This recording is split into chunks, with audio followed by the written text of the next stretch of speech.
Welcome, my brothers and sisters, my sons and daughters.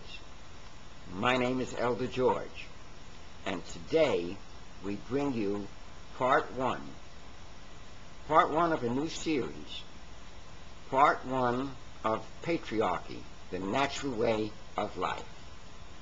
The title of today's video is The Elimination of Family. That's what you have witnessed in this society. We're going to see very clearly how family has been eliminated. First, let's take a look at what is natural. We know that every organization has a head, don't we? Organizations such as clubs, teams, businesses, religions, all have a head to it, a leader of it. Community, fraternal, educational, governmental, and social groupings all have their top authority.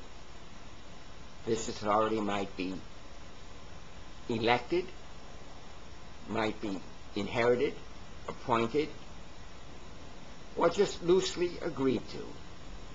And we call this authority the president, the manager, the boss, the chairman, the priest, the rabbi, the imam, the pastor, or the leader.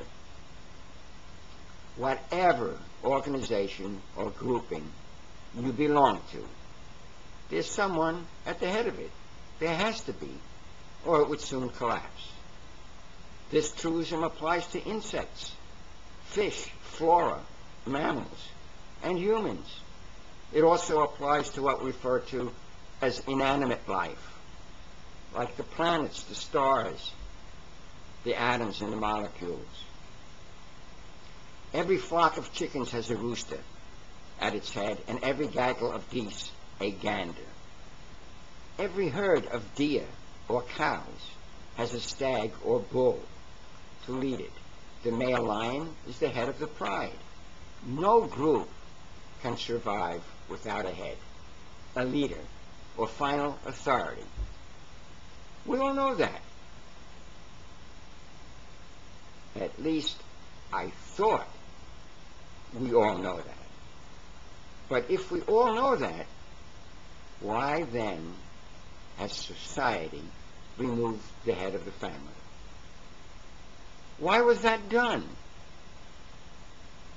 If we removed the authority of the rooster, the flock of chickens would cease to be. If we removed the authority of the stag, the herd of deer would cease to be. We have eliminated the family. Removing the man as the head of the family has the same effect as removing the sun from the solar system. The planets would fall out of orbit. It would cease to be. We have removed the man. Family has collapsed and ceased to be. We have produced a generation now that believes in government as the provider of its well-being. It has no choice. The family has been eliminated. And unfortunately, that fact has been accepted. None of the candidates mentioned family in the presidential primaries.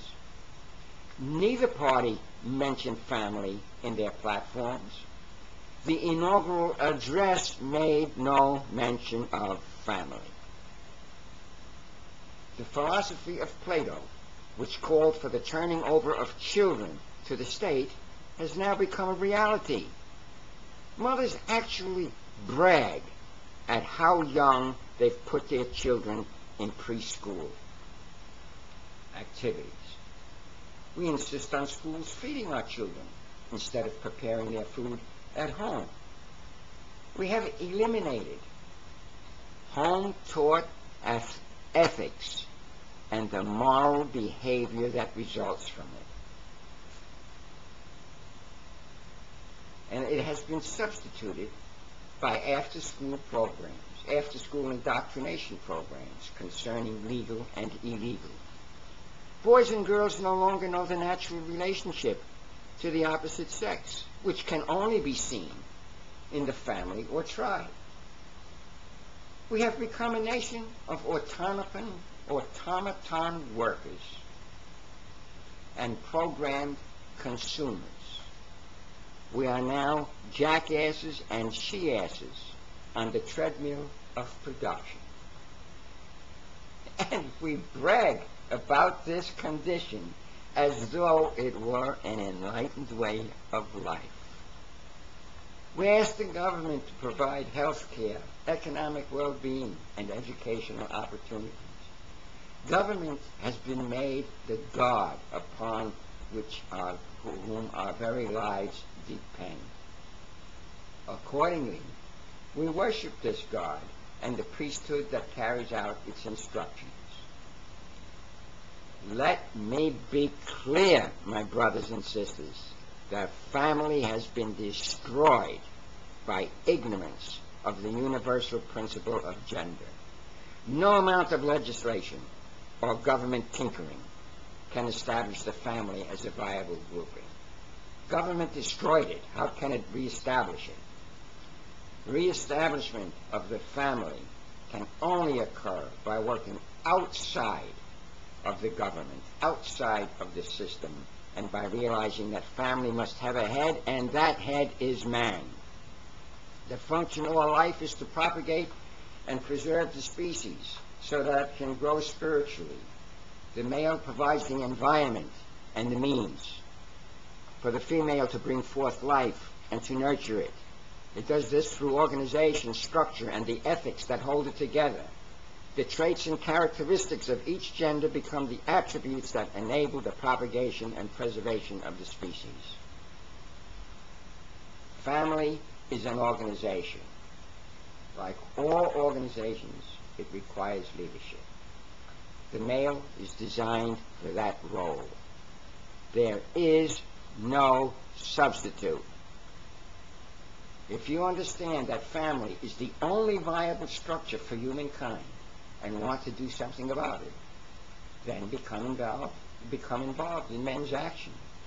We are the only organization with a message. We understand the universal principle of gender and know that society can only function properly with the natural interplay of gender called patriarchy. Patriarchy is family. Our mission statement: to foster a more natural way of life for humankind, is patriarchy. Men make families. The government makes slaves. I think that's worth repeating. Men make families. The government makes slaves. You have two options and only one choice. Which will it be? The rule of men or the rule of the government? Are you going to sit back and watch history unfold, or will you participate in it by becoming active with men's action? Let me hear from you. You can learn more about us at mensaction.net. That's MENSACTION, mensaction.net. Until then, I send you my love. Be well.